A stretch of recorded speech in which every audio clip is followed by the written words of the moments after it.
Dieu est devenu un homme au milieu des hommes et ça s'est vu. Matthieu 1, verset 21 et verset 23. Alors je m'arrête 2 secondes. Il a dit en haut, la Vierge sera enceinte, tu lui donneras le nom de Jésus. Quelqu'un me suit? Et au verset 22, il dit que l'ange est venu dire ça à Joseph pour que Ésaïe 7, 14 qu'on a lu tout à l'heure accomplisse. Quelqu'un me suit? Donc Ésaïe 7, 14, il a dit la jeune fille devenant enceinte et on donnera à l'enfant le nom d'Emmanuel. Alors l'ange vient.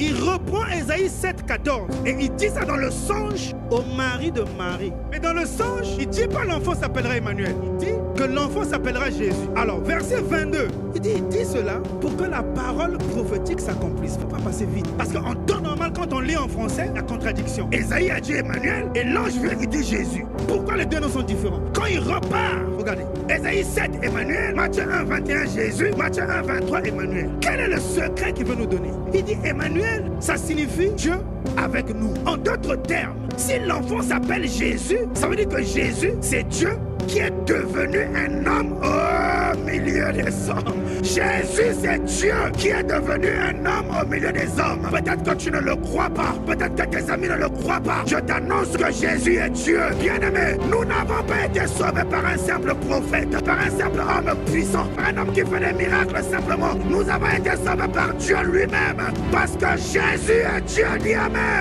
Il est Dieu, ce n'est pas quelqu'un d'autre. Ce n'est pas quelqu'un d'autre, s'il vous plaît. Donc il dit, il veut que vous croissiez dans la connaissance de notre Seigneur. Qui est notre Seigneur? Ce n'est pas un Dieu. Jésus est Dieu, c'est la même personne. Jésus est Dieu, c'est la même personne. S'il vous plaît.